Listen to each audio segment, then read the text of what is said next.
That was Mariana Caplan. Phil, how did you first meet her? Well, like a lot of people we've had on the show, when I was researching American Veda, um, part of that was, I'd run into people who had written books or had written articles about certain subjects that were relevant, and I would delve into it. And in some cases, I would interview them, meet them in person, and so forth. Mariana was one of those. I respected what she had to say about the guru world, which was, has been very controversial over a long period of time here in the West. She had a very balanced and sophisticated take on it. And after that, I met her in person and sort of got to got to keep an eye on her work over time, and I respect it a lot. Let's talk about gurus for a minute, because that comes up a lot. And from my experience, I've met people that have had good and bad experiences in the West with gurus, and people that have gone to India and have had good and bad experiences with gurus. She seems to be of a mind that it's more difficult to find a good guru and be comfortable with that guru disciple relationship, I guess, in the West than it is for somebody who actually comes from India. And I guess I could say China, Thailand, and all, but I'll stick with India, and somebody who comes from there and actually finds a guru there. But it seems controversial everywhere. Yes, well, it would be. Why? Because you're dealing with issues of authority. You're Hmm. dealing with issues of what psychologists would call projection, of people projecting onto gurus levels of imagined perfection, so which sets you up for disappointment. You're dealing with individual differences, not only among gurus, some of whom are wonderful human beings, some of whom are charlatans, some of whom, and they're different, many different personalities. And you're also dealing with a lot of variables with the students, some of whom come, wanting somebody to worship and somebody to tell them exactly how to live their lives, and other people coming to gurus just because they want to learn something practical. And everybody has his or her own baggage, so it's a very complicated situation. And when you get into an intimate relationship, it's as fraught with the possibilities of greatness and of not so greatness, like a marriage or Right, right, right. a Yeah, friendship. yes. And I also think that, and I've heard a lot of people make this distinction where they say, the guru turned out being not necessarily what they would have defined as enlightened or Right. perfect, but at the same time they felt, but at the same time I learned a lot from them. I got a lot of good guidance. I got some great spiritual techniques, That's right. and so that's part of Those are discernment, I the think.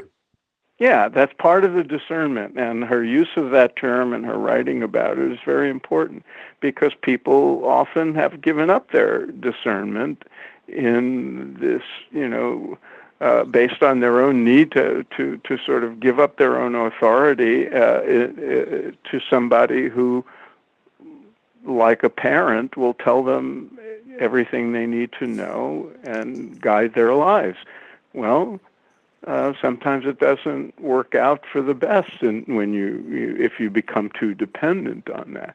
But the mature people, the ones I've interviewed, are people who might go through a phase like that and maybe become disillusioned, but they take it as a learning experience, Right, and they come out much more self-sufficient, right.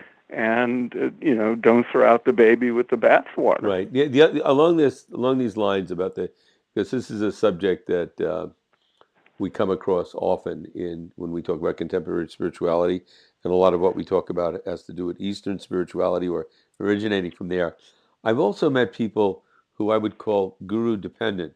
They go with a guru and then they get disillusioned or whatever, and then they go Yeah. to another. They can't be without a guru, or and then there's the other type of personality. Maybe these are personality types that's got to know that wants as many gurus as possible at any given time, has to really kind of hedge their bet, by having a five or six people they feel they're disciples of. Guru promiscuity. Guru promiscuity.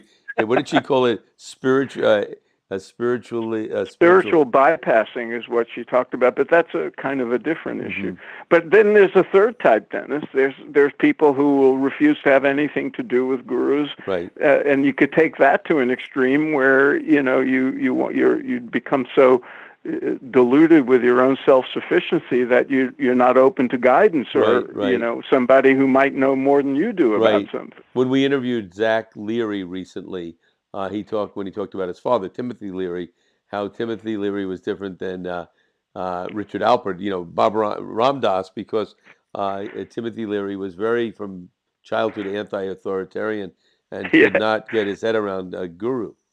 Right. And there's good reason to be skeptical and good Right. reason to be to withhold that sense of surrender and trust that is often expected of people in a guru Hmm. devotee uh, relationship. That's a bridge too far for many people to go in terms of trust. On the other hand, you can go so far in the direction of trust that you become dependent and give up your own authority. So it's a balancing act that everybody has to work out on their own. And I think one of the reasons I asked Mariana if there's been a change in the years since she's been following this is I think people in the West are much less vulnerable to those extremes than many of us were in the 60s and 70s when it was all so new. There's been a lot of water under those bridges, and people, I think, are more discerning. Hmm. Well, one of the other points that Mariana brought up that I found very interesting was when I asked her about if somebody she has for as a doing psychotherapy with, where she's a counselor for, if one of those people's asked, what spiritual advice, how can I get on a spiritual path? What can I do? She talked about meditation and how it Yeah. might be tailored to the particular individual. But the other thing she said, and this is the point that I thought of great interest, was that she said, mindfulness meditation is everywhere now. So I guess Yeah. that at this point, in this is 2016. For the last few years, it seems like when you hear about meditation, it's always associated with mindfulness. How did that come about? And do you think that something else will take its place? And I don't know. We've discussed this before. If you've been around a while, I see what's happening with mindfulness, similar to what's happening with hatha yoga, or postural yoga, as people call it, hmm.